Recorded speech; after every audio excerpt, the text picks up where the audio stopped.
My name is Snehal Tripathi, and I welcome all of you to the fourth Design by Design annual award ceremony here tonight at the ML Bharti Auditorium at Alliance Française de Delhi.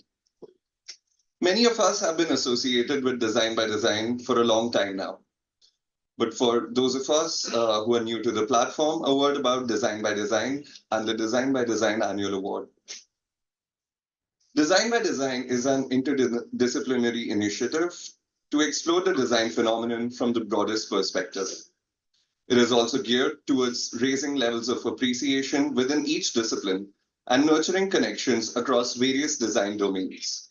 The annual Design by Design Award is instituted to honor the contributions made by discerning supporters, directly or indirectly towards the promotion and propagation of design and the cause of extended ecosystem of the design-based communities. Past year's awardees have been Mr. O.P. Jain, entrepreneur, philanthropist, and founder-president of Sanskriti Pratishthan, Mr. Ashok Chatterjee, ex-director of NID Ahmedabad and chairman of the Crafts Council of India, Mrs. Sheila Patel, social activist in urban poverty and housing, and founder-director of Spark. May I now invite Monsieur Stéphane Amelie, director of Alliance Française, to welcome the awardee and the gathering.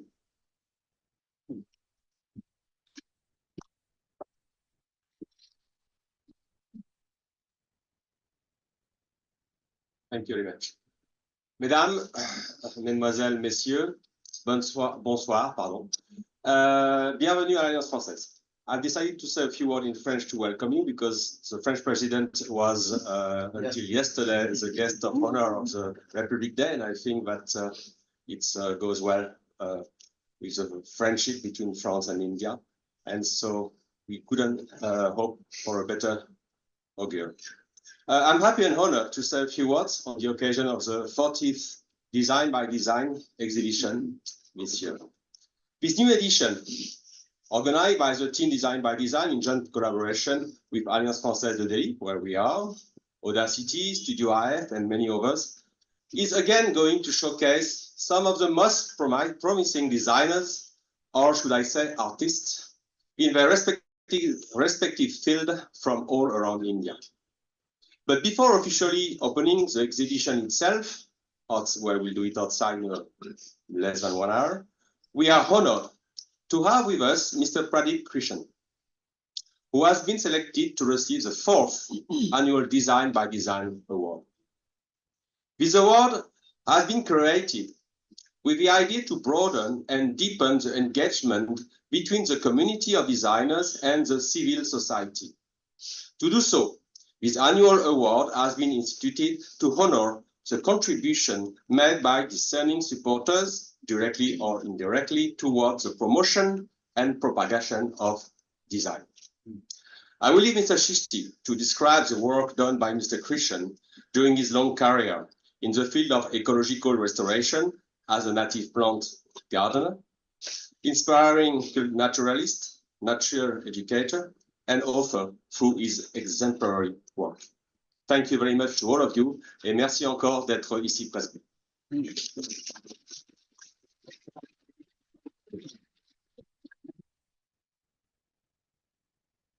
Thank you.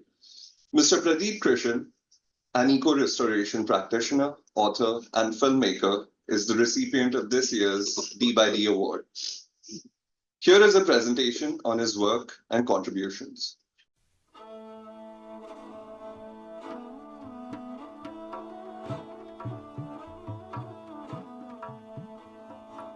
When I first went to the desert, I heard the Magnias and totally fell in love with their music. I didn't know that I would keep coming back, first for the music, and then much later to try and restore the degraded desert habitats.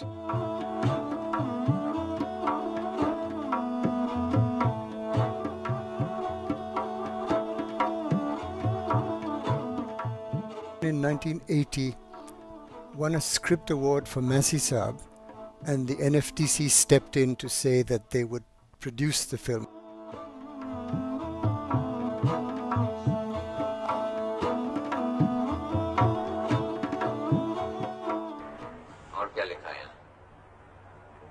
The architect is a professional. As a money-making institution has no commitment to community space in an urban area. His primary commitment is to his building. And his building is usually a means for those who already have money to make more money. This is not architecture, it's construction.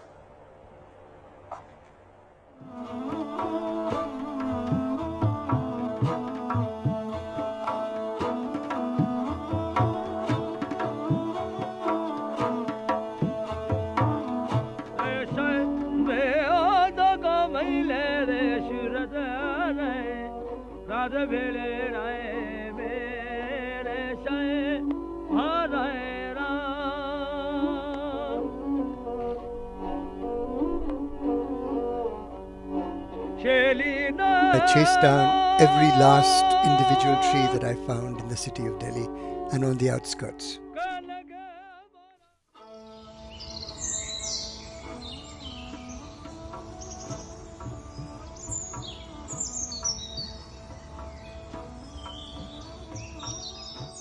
It was a chance encounter that led me to Jodhpur, where the trust that manages the great Mehrangarh fort asked me if I would green this large rocky area around the fort. And that's really where the true journey of ecological restoration for me began.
I started working in Kishanbagh in 2016 in a series of marooned dunes in northern Jaipur city. It was very different from anything I'd done before because here it was sandy, totally unlike a rocky habitat.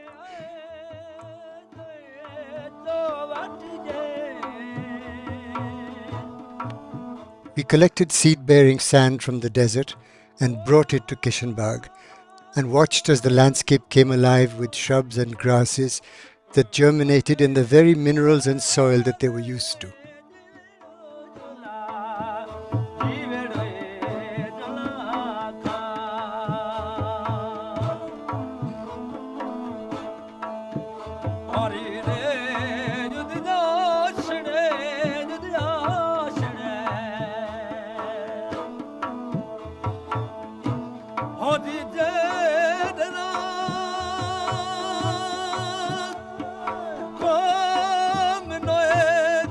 Ecology is not just about big landscapes, you can have a microcosm, you can have a microhabitat in the floral head of a grass that actually houses spiders and predators and prey and other things,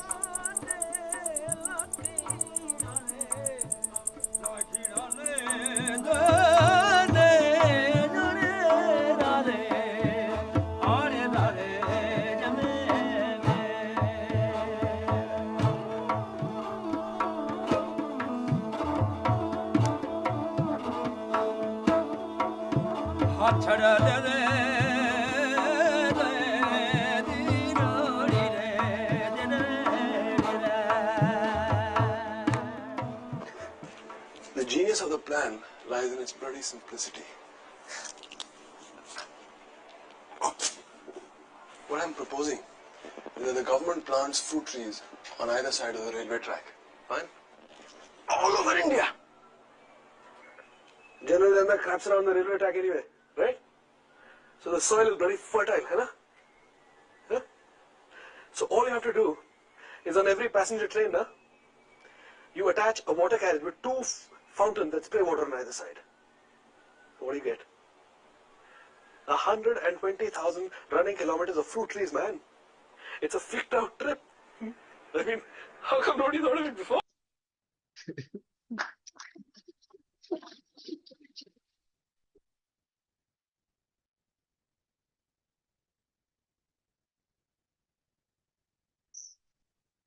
That was inspiring indeed. May we now have all 20 participants of the Design by Design exhibition on the stage to present the award, please.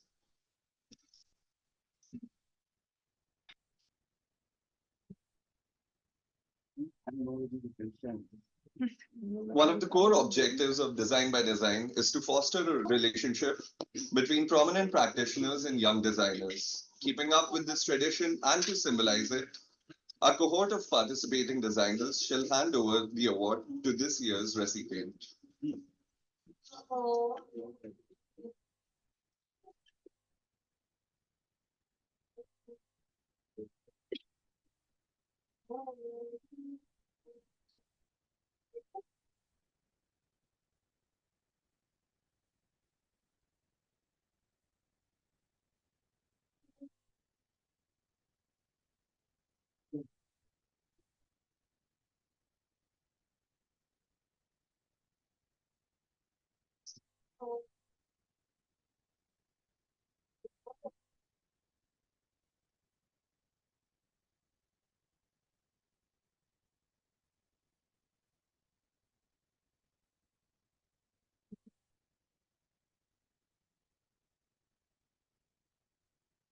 May I now request Mr. Jawaharlal Sareen, President AFD, to kindly invite and accompany Mr. Pradip Krishen to the stage, along with the Director of AFD, Domain Partner from Incubis Consultants, and the Convener of Design by Design.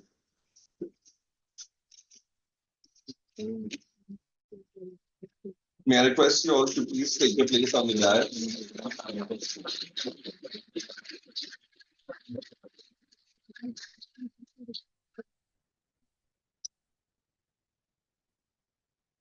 I would now like to invite the convener of Design by Design, Iftikhar Mulk Chishti, to read the award citation.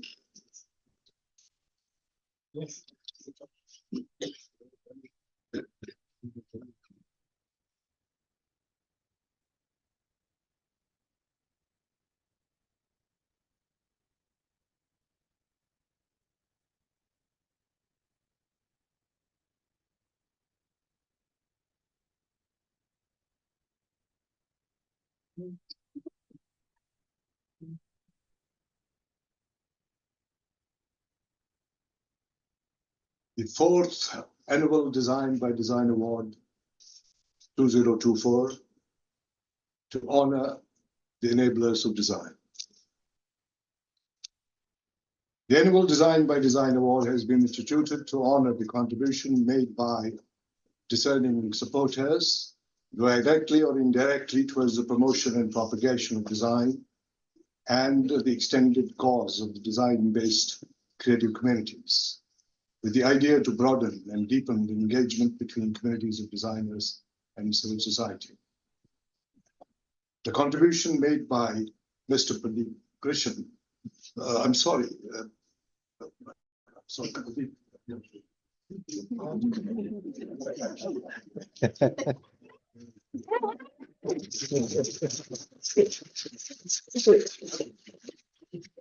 I'm sorry, that was a little. So the contribution made by Mr. Pradip Krishen, the awardee of the year, puts us in touch with our deep connection with nature and its innate self-healing and regenerative powers. Design by Design recognizes and celebrates his contribution to the field of ecological restoration. His pioneering work as a self-taught botanist, naturalist, and restoration practitioner is well known. His efforts towards the cause of creating native plant gardens in degraded lands in Delhi, Western Rajasthan, and Garhwal are widely recognized. He spent time extensively exploring the subtropical jungles of Pachmari in the Satpura hills of Madhya Pradesh and the green habitat of the semi-wild fringes of Delhi. Studying, identifying, photographing, and documenting trees.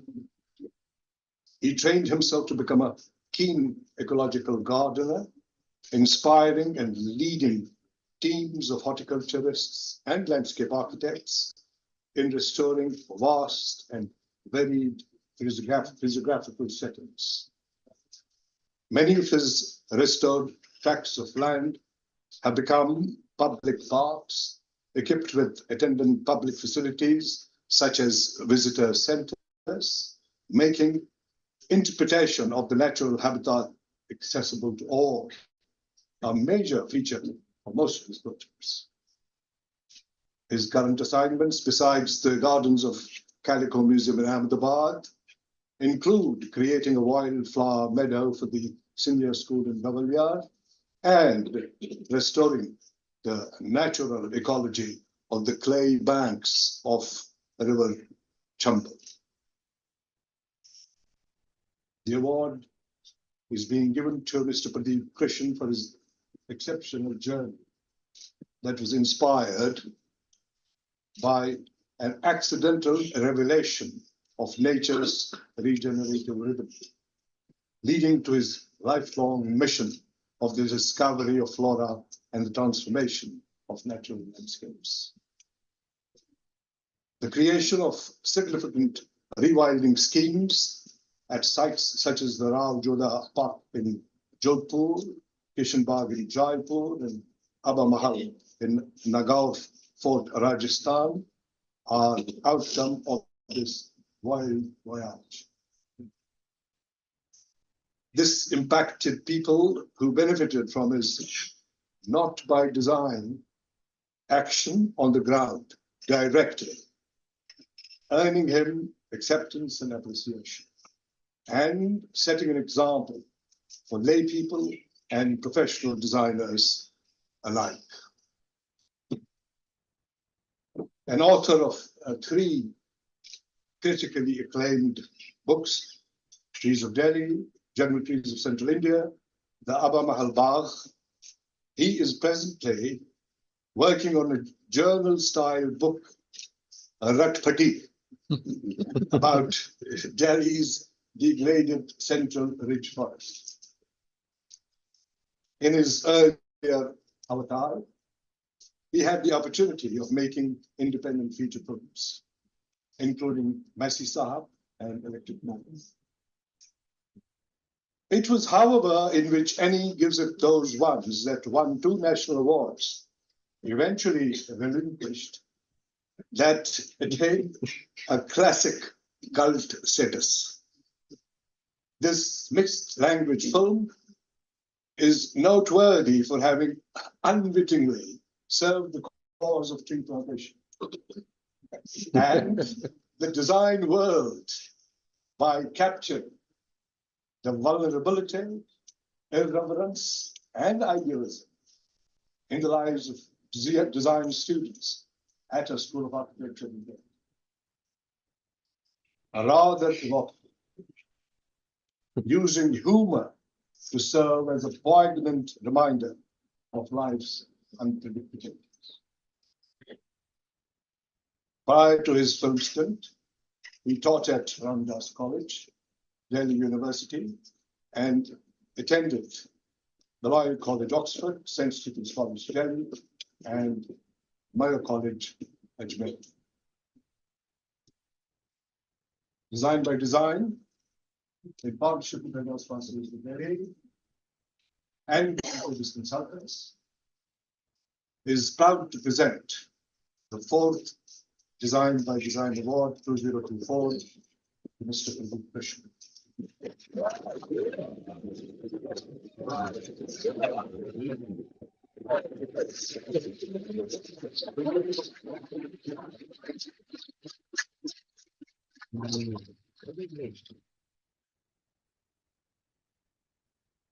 On behalf of the participating designers, May I request Hitat Majitia and Arohi Agarwal to present the award to Mr. Pradip Krishen. I request Hitat to present the medal.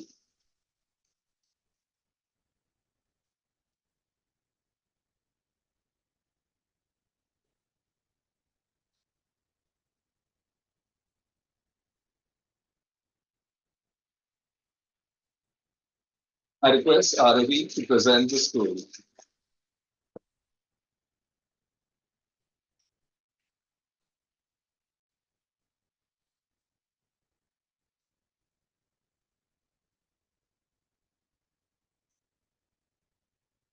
May I now request Mr. Pradip Krishen to give his acceptance speech, accompanied by a presentation.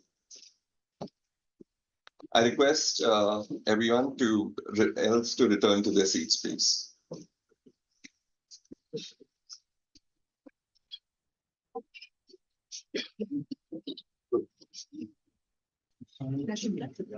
Thank you so much, Professor Shri, for those very generous words, sometimes a little too generous.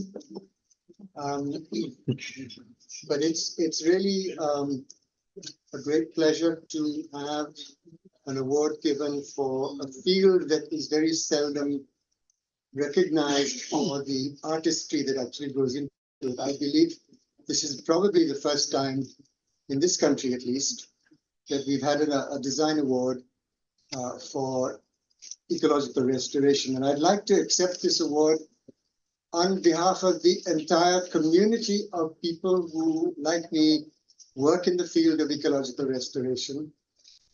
We're a very small tribe, with probably about 120, 130 people. And if you look at it very strictly with people who only plant with native plants, it's probably down to 30 or 40 people. It's a small cohort. It's a very dedicated cohort. It's a very remarkable set of people, in fact. I would go so far as to say that in my experience over the last 10 or 12 years in particular, I'm talking about a cohort of people who are immensely sensitive, brilliantly dedicated to the task that they're doing. They're secular, they're right-thinking, they're democratic. They're really a wonderful bunch of people. And I don't know of another cohort that actually has the credentials that it has. And it's not just the people who practice ecological restoration. There's a whole lot of people who support them. There are graphic designers, there are artists, there are a whole lot of other people who are also involved in the kind of restoration projects that I've been involved in. So to all of them, just a very big thank you. Ecological restoration is not the most important thing in the world. Democracy is. But can you imagine a democracy that had ruined forests, polluted rivers, air like we have in Delhi? We have a very, very long and a very difficult journey to perform as people who care for the environment, who care for nature. And we are really only just nibbling at the periphery of things that need to be done for the environment, because we don't own the land, we don't control the land, we don't have access to the land, which is all in the hands basically of the Forest Department of India, or the various state forest departments of India. But nevertheless, I do feel it's a really, really important facet of what we need to do over the coming years. And with these words, I just want to say thank you. I have a short PPT that I want to show you. I had planned to do a longer PPT about the wonderful grasses that you get in the desert, in the Thar desert. But that PPT was going to be about an hour long. It was called High on Grass, and I was looking to embarrass a few people, perhaps the director of the Alliance, by saying, I want to do a PPT on which is High on Grass.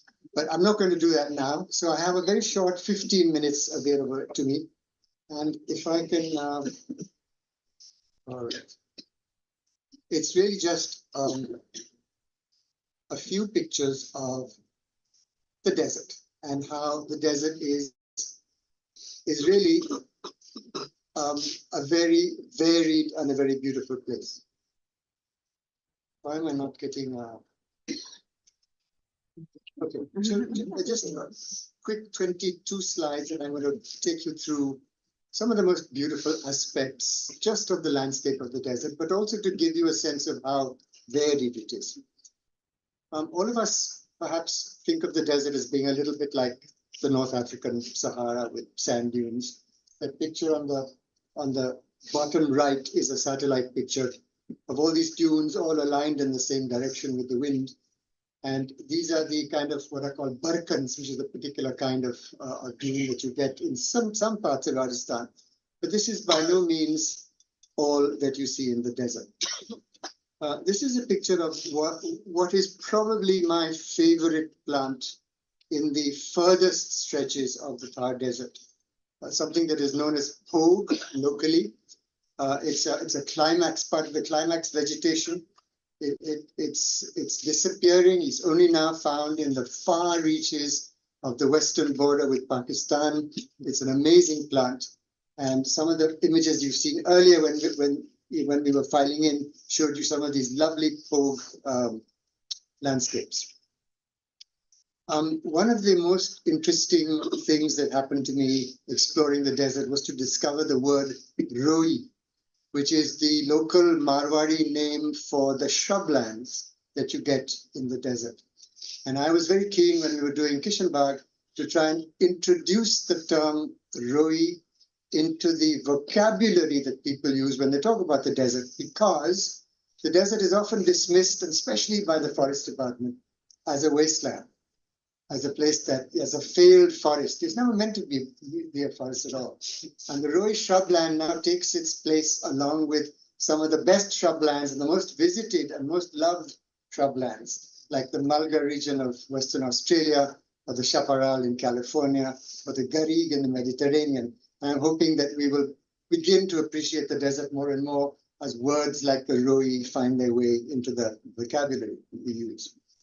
These are obstruction dunes, basically places where the passage of a dune as it moves is obstructed by a high hill. And this is where you actually get two different kinds of plant habitats. One is the sandy habitats, where plants are actually able to send roots deep into the sand. And then you get the rocky habitats where plants can't do that. And therefore you get two very different kinds of habitats. But the ephedra that you see on the right is the last gymnosperm left in the desert, which is a remnant of a time when the desert was much wetter and much cooler, and one of the most staggeringly beautiful plants that we have in the desert. This is the obstruction dune that we started working on when we were working in Kishenbagh. And you can see what a devastated place it was. Essentially carved out by water flowing down from the Nahargarh hills. And the picture on the bottom right was what these dunes are looking like now. Then you get the iron-rich soils. There's a lot of iron in the desert. And there's some controversy about how the iron actually got there, but I won't go there. But the iron, you can see the nuggets, you can see the embedded iron in these nuggets that you see on the right.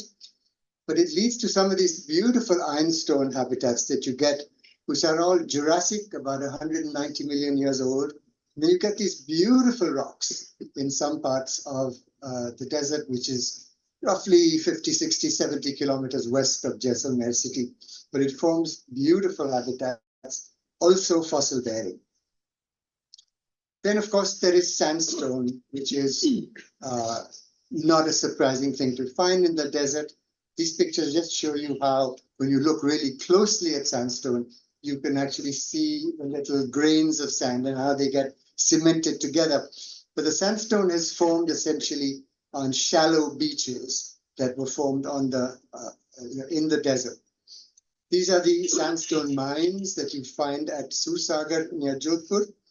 That picture that you see of the man wielding that hammer on a very long shaft was how they used to split the sandstone about 15 years ago. That's all stopped now. But it was an amazing sight to see how this guy was able to hit those pegs with unerring aim, even though he's using a 6-foot long shaft on his hammer.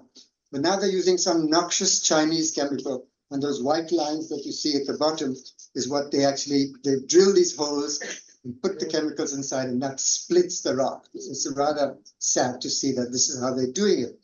But one reason why the sandstone mines are so important and so interesting to me was to find these ripples that you see on this large slab of stone at the bottom. So when I was working with my friend Golak, the architect, and creating the visitor center in Jodhpur, this is what we discovered by accident. And then we decided that we wanted to use these ripples. These are naturally formed ripples, which basically form when you have an episode of burial of a beach. And then when the beach hardens and becomes sandstone, the top of the episode has ripples, which basically mirror what's happening to the water slightly above it. And we thought we'd use these ripples as part of the walkways that lead into the visitor center. And we've had a wonderful time just having, playing with these ripples in the desert. But the other reason why sandstone is so important is that you get lots and lots of colors, you get lots and lots of textures. This is an installation that we created in Kishenbagh just to show you some of the beautiful sandstones that you get that were formed over 1.1 billion years on the seacoast of Rajasthan.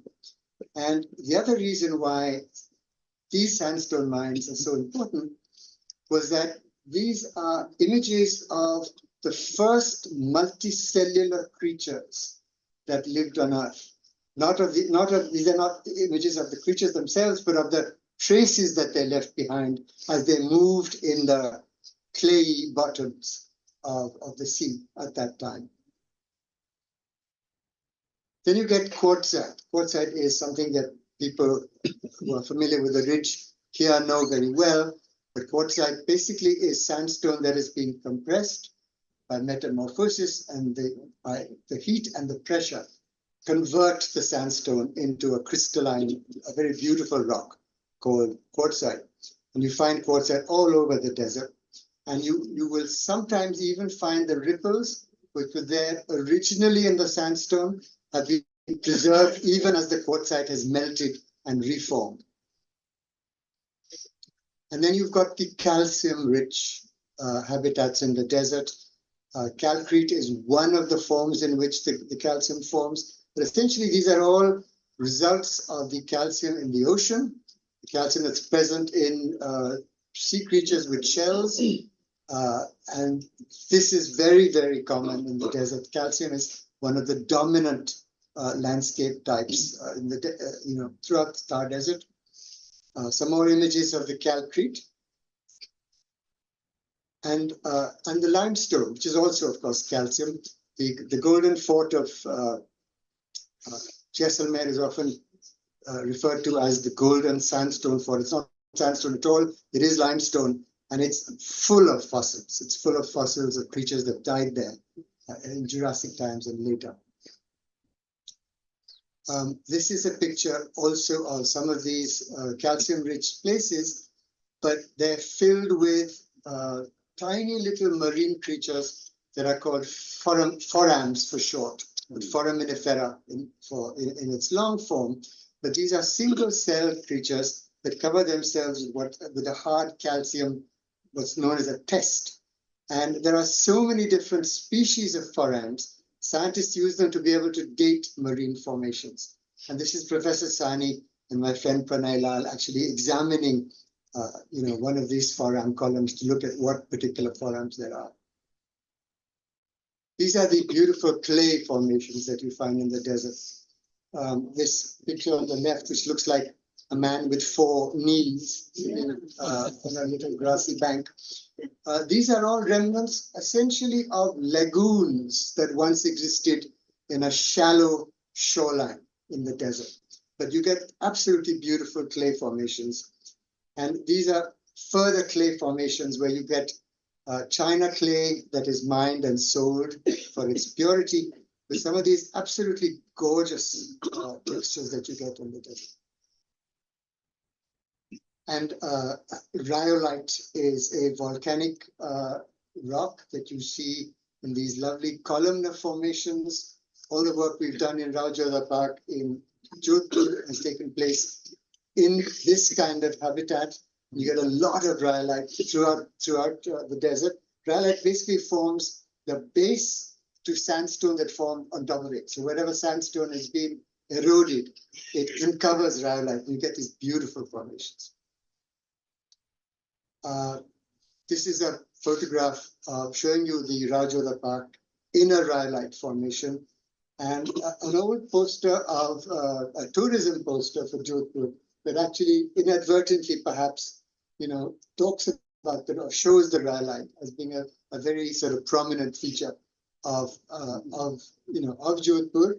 And some people have even sort of speculated that the builders of the fort or the designers of the fort actually saw the rhyolite formations and were inspired to make some of the features of the fort after that particular feature. And this last photograph I'm showing you is just a picture of the Rajyoda Park after we finished restoring it and bringing back the native vegetation. I'm going to end there and say thank you once again to Design by Design for this award that I will cherish. And can I just say once more that really it's for the entire community of eco-restoration people, many of whom are here, but many of whom are not as well. Thank you so much.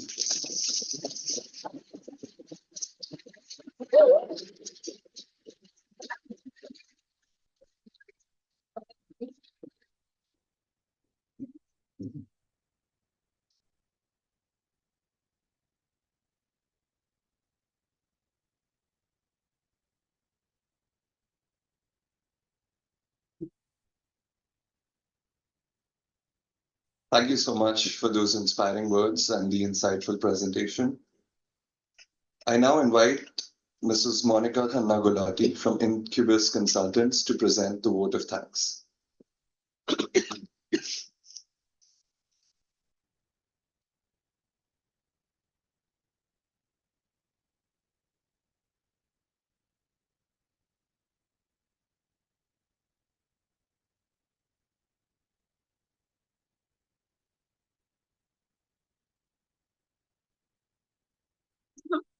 It is such a delight to see a packed hall here to see Pradip and his work and witness this amazing day when some wonderful work is being recognized. And I think it is such an honor to be a part of it. Thank you, Stefan. Thank you, Professor Chishti, for bringing this back year after year, this event. And the annual coming together of all the design community, all the young people, motivative spirits, and of course, change makers like Pradip and the whole community that he has been talking about. Special thanks to Pooja Taneja, who's, I don't know if she's here, and Rajiv Mahajan from Lakshman Das for sponsoring part of this event. Looking at Pradip's presentation, it came to my mind that there is so much that we know about the stars in the cosmos and how they move and how they present themselves. And there is so little that we know about the soil. And thank you, Pradip, for bringing our attention to the ground and just showing the enormous possibilities that there are, even in the most frightening looking landscapes. Frightening because maybe we don't know enough about them. And Pradip, I think, continues to be a professor. He's moved from history to professor of landscape. So thank you for being such a generous professor. He's been teaching from his books, his blogs. You just have to do a little Google search on whatever you want to know about eco-restoration, and there is so much material. You can actually become you can do a beginner's course sitting at home. So learning from Pradip a few things that I think which we would take away as designers is the ability to question. Why is this here? Why is this not here? Why is this working? Why is this not working? So I'm addressing this to the young designers who are here on the podium just for a few minutes a while ago. is the ability to question, to observe, to be excited about the little things that are around us, to have the bravado to take on a challenge and say, okay, let's try and do it, and collaborate with people so that you can take on big things. Specifically for that which is beautiful, sustainable, and nurturing, and do the right things always. We should consider ourselves fortunate, especially in city like ours. We have a whole bouquet of challenges to choose from, you know. You just have to step out and, you know, oh, there are 10 things which are not working right. So you can actually pick and choose the challenges you want to work on. So go ahead and pick up your challenge and make the change and do something which is inspiring to the next lot of 25 under 30 and the many more who come year after year. And we hope that one day we see you on the stage receiving this award as somebody who has made an who has been an important influence in the way things are done and design is interpreted. Our wish for you, Pradip, is that may this be just the start of the many awards and recognition that may come your way for the astounding work that you have gifted us as a nation. I think a big round to Pradip for. You have to recognize that this work has enormous impact, not just on the city that it is in, for the number of people who are learning, visiting, learning about Roi. I mean, look at us. I've never been there, but I know now. Roi by heart. So if I go there, I shall know it. Thank you, Pradip, for showing the way so generously right through your working career and for being such a role model and inspiration.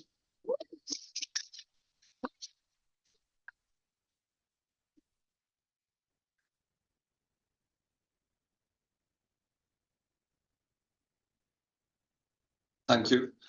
That brings us to the end of this evening's award ceremony. We shall now proceed with the opening ceremony of the Design by Design 20 under 35 exhibition, which is about to take place at the forecourt right outside the auditorium.